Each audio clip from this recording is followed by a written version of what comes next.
नमस्कार दोस्तों। भारत का मेन स्ट्रीम मीडिया गोदी मीडिया हो चुका है और वो गोदी मीडिया सरकार के हाथों की कठपुतली है और सिर्फ सरकार के तलवे चाटता है। क्यों चाटता है, आज इस बात का खुलासा करेंगे, पूरी खबर आपको बताएंगे। चलिए जल्दी से शुरुआत करेंगे। शुरुआत इसलिए करेंगे, आज ये खबर आपके सामने इसलिए लेकर आए हैं क्योंकि नूह में जो हुआ, मेवात में जो हुआ, गुरुग्राम में जो हुआ, ट्रेन में एक सिपाही ने जो किया, दाढ़ी देखकर जिस तरीके से लोगों को चुन चुन कर मारा, उसके बाद जिस तरीके से मीडिया ने, गोदी मीडिया ने आग लगानी शुरू की, उसके बाद ये सवाल उठने शुरू हो गए हैं कि ये इतनी ज्यादा आग गोदी मीडिया क्यों लगा रहा है। गोदी मीडिया को इस आग लगाने के बदले में क्या मिलता है, कहां से वो राशन आता है, कहां से वो पेट्रोल आता है, कहां से वो कैरोसिन आता है जिसके दम पर गोदी मीडिया फल फूल रहा है और आग लगा रहा है। तो शुरुआत करेंगे वीडियो की। दोस्तों देखिए, आप मेरे सामने ये जो तस्वीर है, ये तस्वीर बयां कर रही है कि किस तरीके से गोदी मीडिया को पिछले कुछ दिनों में कितना पैसा दिया गया है। 3,000 करोड़ रुपए गोदी मीडिया को मिले हैं दोस्तों।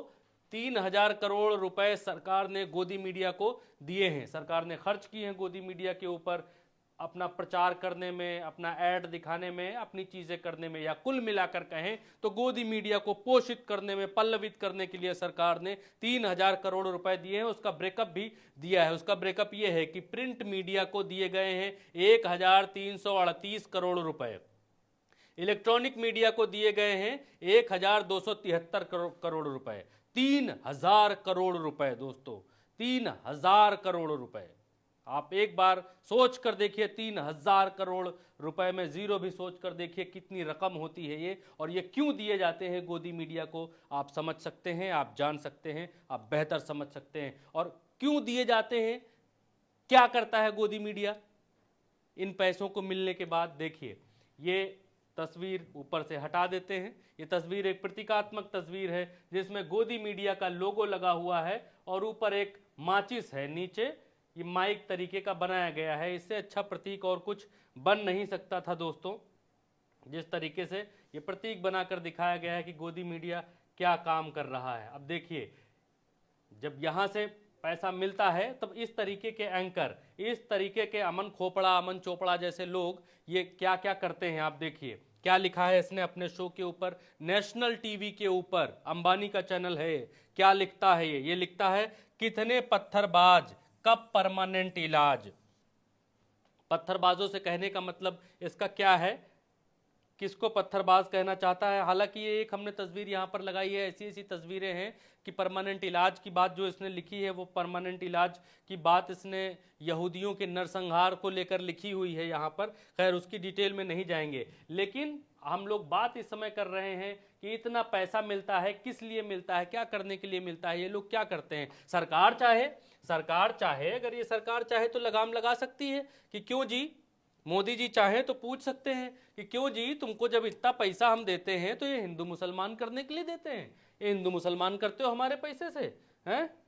तुमको प्रचार प्रसार करने के लिए पैसा दिया जाता है, तुमको ऐड के लिए पैसा देते हैं, उस पैसे से तुम ये करते हो। देखो क्या शो करता है ये, देखिए आप, ये करता है हिंदुओं के खिलाफ महागठबंधन। शाम 7:30 बजे सड़क पर नमाज, मजहब या मनमानी, हिंदुओं से डराएंगे, हिंदू फोबिया फैलाएंगे, हिंदुत्व पर चोट, हिंदू देंगे वोट, हिंदू भगाओ, योगी राज में हिंदुओं के अच्छे दिन, मस्जिद नहीं जली, अफवाह कैसे फैली, हिंदुओं के दर्द पर किसका झाड़ू, श्रीनगर से अमन चोपड़ा के साथ, हिंदू कब तक टुकड़े टुकड़े होंगे, देश की हार, बिल से निकले गद्दार, देश के गद्दारों को पहचानो, देश की हार, बिल से निकले गद्दार। ऐसे इस तरीके के ये शोज करता है नेशनल टीवी पर, ये न्यूज़ दिखाता है, इसके हिसाब से ये न्यूज़ है। इस तरीके के गोदी मीडिया के हिसाब से ये हिंदू मुसलमान वाला, देश के गद्दारों को ये पकड़ेगा, देश के गद्दार।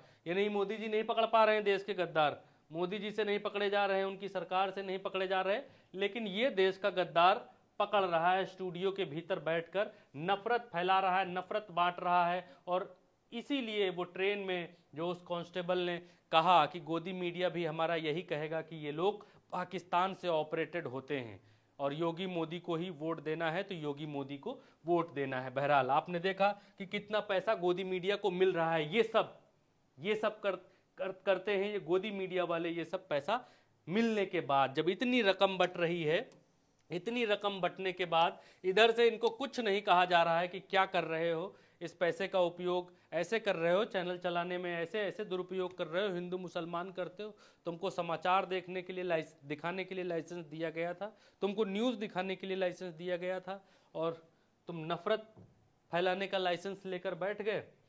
वो आगे की एक और पीछे आपने अभी देखा कि कितने पत्थरबाज परमानेंट इलाज कब, ये लिखता है, इसे तो राइम भी नहीं बन पाती है हम लोगों से, जिस तरीके के ये मक्कार लोग ऐसे लिखते हैं। अब यहाँ पर देखिए इसने क्या लिखा है, भगवा से नफरत शोभा यात्रा पर आफत। किस तरीके से एक तरफा चीजें ये लिखता है। खैर छोड़िए इसको। ये द डेक्कन हेराल्ड एक पेपर है, और उस पेपर ने इस पूरी जो रकम इन लोगों को मिलती है, अंबानी के चैनल्स को मिलती है और दूसरे जितने गोदी सेठ हैं उन सब के चैनल्स को मिलती है, वो रकम है 3000 करोड़ रुपए। और इसका पूरा ब्रेकअप इन लोगों ने डेक्कन हेराल्ड नाम का एक अंग्रेजी अखबार है, अंग्रेजी वेबसाइट है, उस पर ये पूरा ब्रेकअप छपा हुआ है कि कितने रुपए किसको मिलते हैं, कब कब मिले, कब से कब के बीच में है। तो ये 2019 से 2023 के बीच की ये रकम है कि 3000 करोड़ रुपए इन जैसे लोगों के ऊपर खर्च किए हैं भारत की सरकार ने।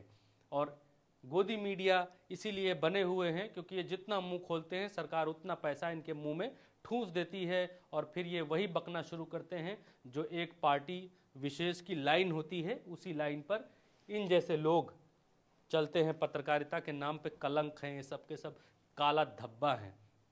आगे आइए, बात कर रहे थे उसी नूह की घटना से जुड़ी हुई, हरियाणा की जो घटना है, जो दंगा फैला उससे जुड़ी हुई, गुड़गांव से जुड़ा हुआ।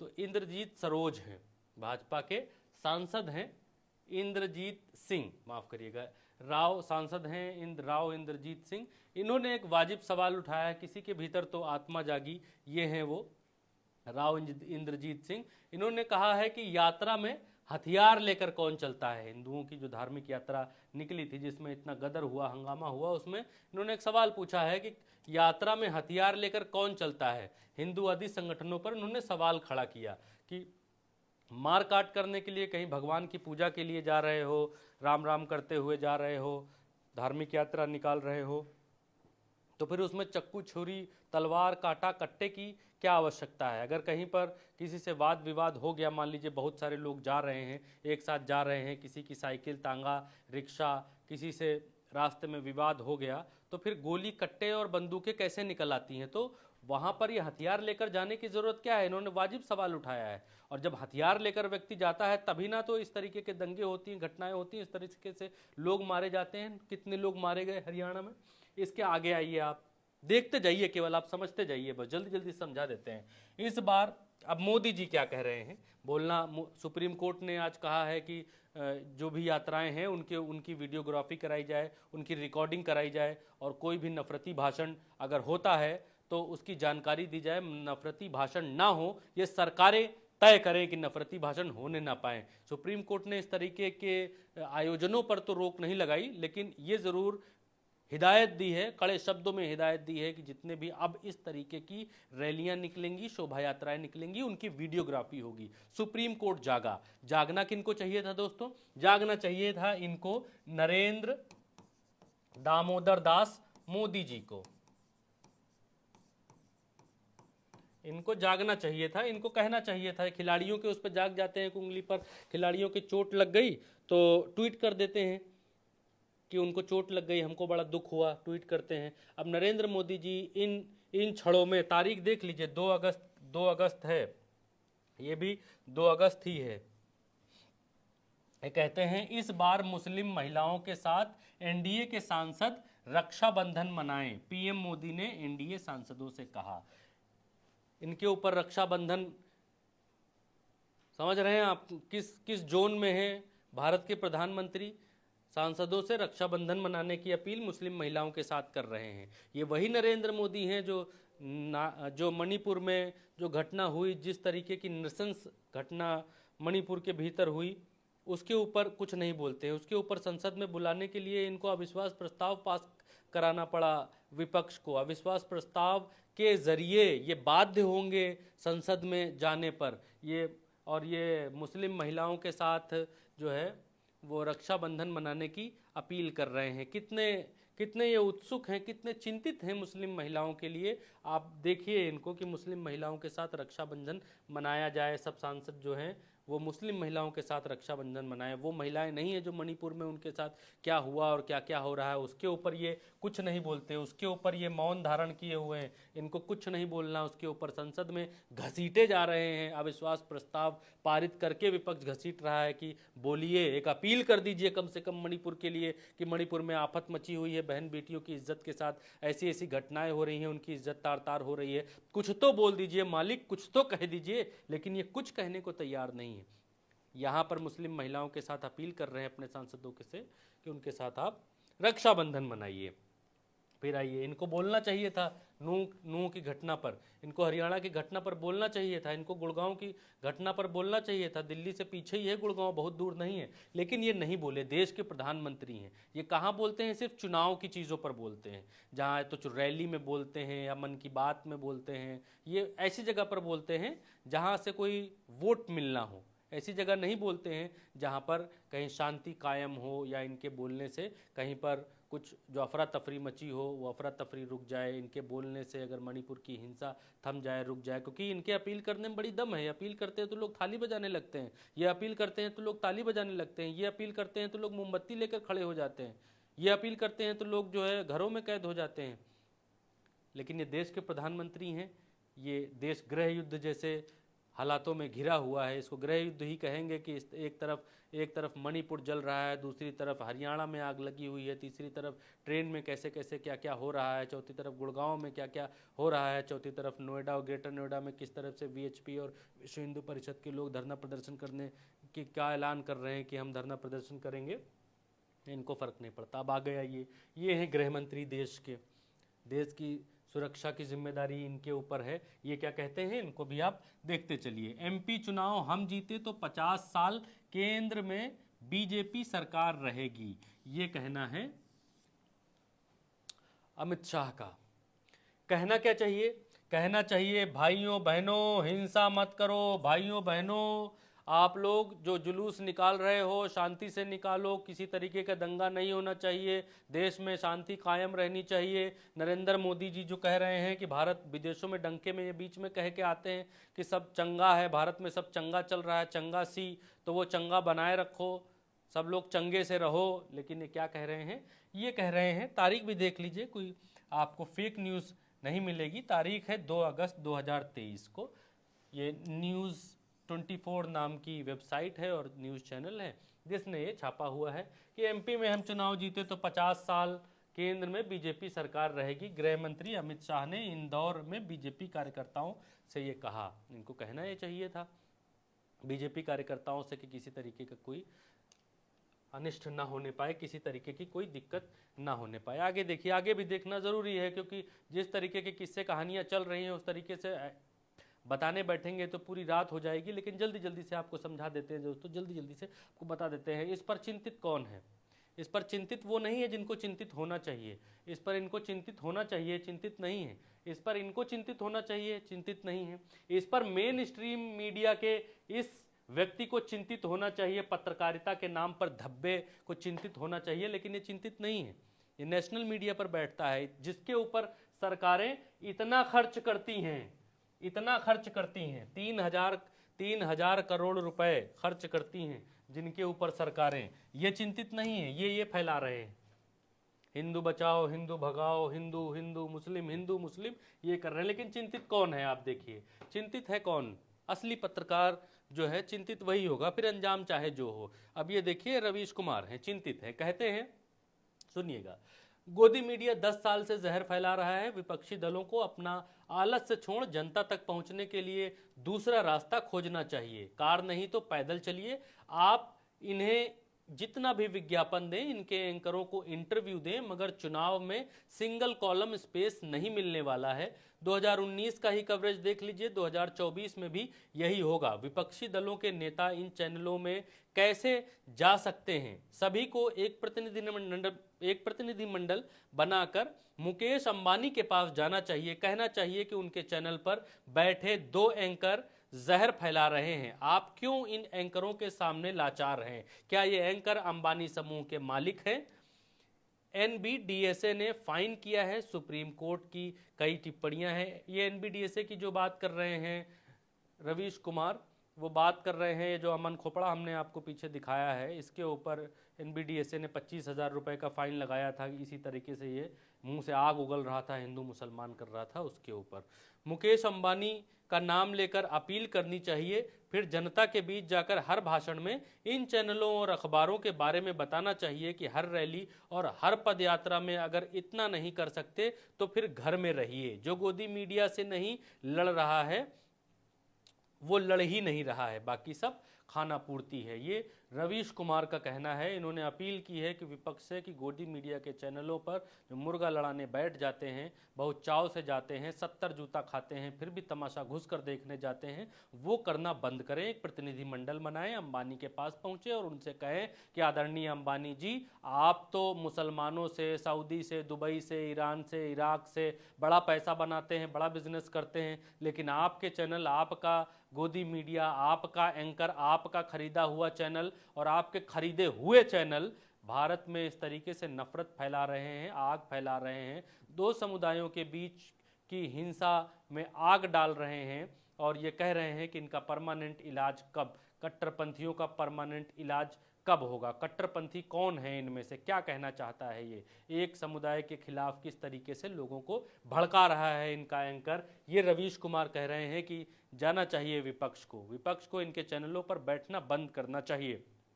अब आगे आइए, आगे हैं सतपाल मलिक। सतपाल मलिक कहते हैं नूह में हुई हिंसा सुनियोजित थी, 2024 चुनाव से पहले इस तरीके की और भी घटनाएं होने की संभावना है।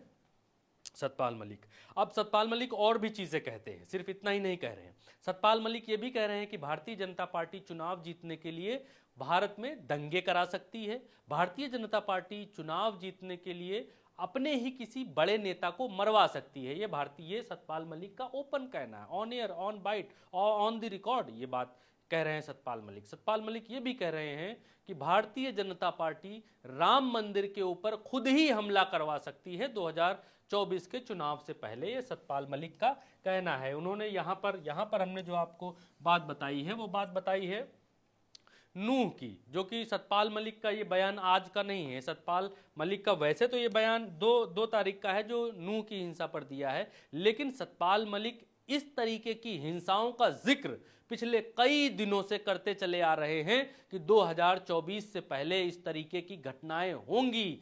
भारतीय जनता पार्टी किसी अपने नेता को की हत्या करवा सकती है, कि राम मंदिर पर हमला करवा सकती है, या बॉर्डर पर आपसी तालमेल से। इन्होंने एक आरोप और लगाया कि भारत के जो अधिकारी हैं वो किसी मुस्लिम कंट्री में जाकर पाकिस्तान के अधिकारियों से मिल रहे हैं और ये कह रहे हैं कि चुनाव के टाइम पर कुछ हम लोग डिशुम डिशुम करेंगे और आप जो है संभाल लीजिएगा, आप उस तरफ से ज़्यादा कुछ मत करिएगा। ये भी सतपाल मलिक ने कहा है, ऑन द रिकॉर्ड ये बयान है, ये सतपाल मलिक ने बोला है, वो मैं कोट कर रहा हूं।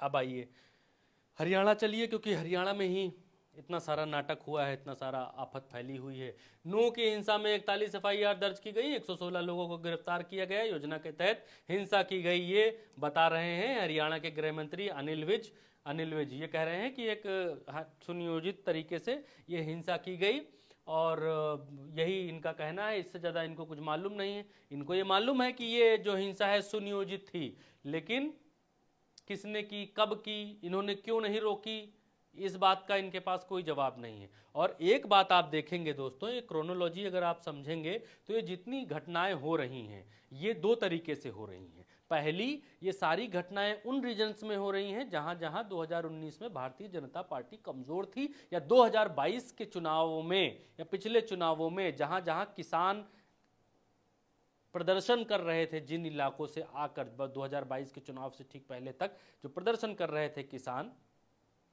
उन इलाकों में ये हिंसाएं हो रही हैं। आप हरियाणा का बॉर्डर ले लीजिए, आप ग्रेटर नोएडा की साइड ले लीजिए, जहां पर प्रदर्शन वीएचपी करने का ऐलान कर रही है। अब प्रदर्शन करेगी तो कुछ ना कुछ तो होगा ही। आप गुरुग्राम का वो एरिया ले लीजिए, वहाँ हो रहा है। तो आप जब नक्शे में देखेंगे कि कहाँ कहाँ ये चीज़ें हो रही हैं, तब आप क्रोनोलॉजी को और तरीके से समझ पाएंगे। और इसकी दूसरी क्रोनोलॉजी ये भी है कि ये सारी चीज़ें बीजेपी शासित राज्यों में हो रही हैं। आप देखेंगे हरियाणा में हिंसा हो रही है, आप देखेंगे तो महाराष्ट्र में जहां बीजेपी गठबंधन की सरकार है, वहां पर एक आरपीएफ के जवान ने ट्रेन में तीन मुस्लिम दाढ़ी वाले मुस्लिम लोगों को मार दिया खोज कर। पहले कहते हैं कि बातचीत हुई, सियासी बातचीत हो रही थी कि योगी मोदी और देश की राजनीति पर बातचीत हो रही थी। उतने में वो सीआरपीएफ का जवान गरमा गया और उसने उसके उसके साथ के जो सीनियर एसआई था उसने ये बोला कि चलो राजनीति पर बहस नहीं करनी, तो उसके पहले उसने एसआई को गोली मारी।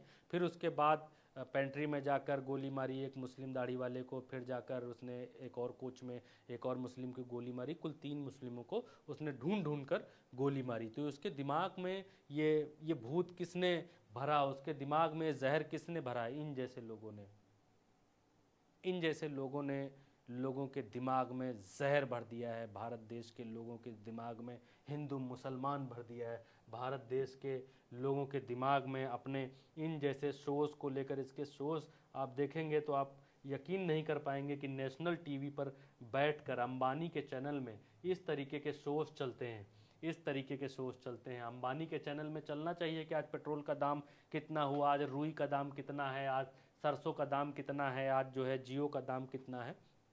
चलना चाहिए, समाचार चलने चाहिए। चलता क्या है? हिंदू भगाओ, सड़क पर मजहब नमाज, हिंदू डराएंगे, हिंदुत्व चोट। हम आपको दिखा चुके हैं इस जैसे लोग देश में नफरत परोस रहे हैं, और नफरत परोसने के लिए इनको यहाँ से टॉनिक मिल रही है। ये 3,000 करोड़ रुपए की टॉनिक मिल रही है इन जैसे लोगों को, उसमें ये मौज कर रहे हैं, ऐश कर रहे हैं और मजा कर रहे हैं। सरकार को भी इससे कोई लेना देना नहीं है। जितना हिंदू मुसलमान करो, आप इनकी लाइन पर ही हैं।